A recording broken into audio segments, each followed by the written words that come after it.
国民党高雄市议员黄孝庭传出可能有假报助理费的问题，昨早起检调到服务处徛家甲议会办公室查考电脑甲文件。黄孝庭的妈妈也奉带登去调查，不过黄孝庭本人拢无到案说明，检方也找无伊本人。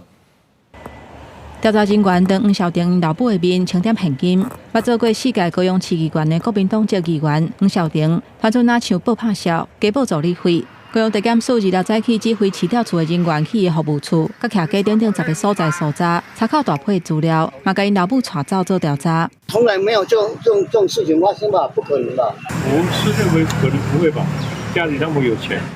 志刚甲支持者来关心，不过黄孝庭若无出面，电话嘛关机。附近的居民私底下讲，透早有看到黄孝庭搭客停车走。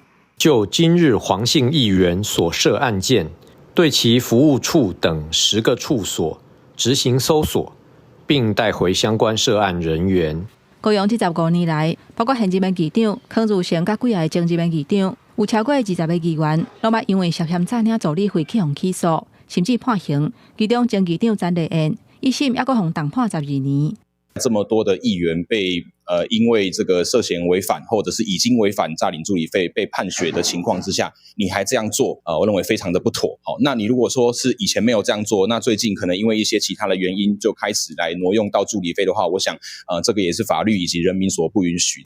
高雄市府下晡伫议会举办总预算周边说明会，南洋的议员到位了后，拢无提起这件代志。因为高雄市长陈其迈表示会尊重司法。我们尊重司法，也希望说检调能够尽速厘清勿枉勿纵。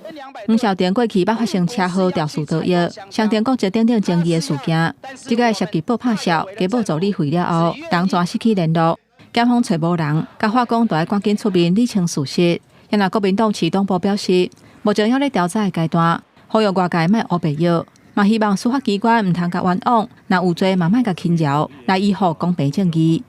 记者综合报道。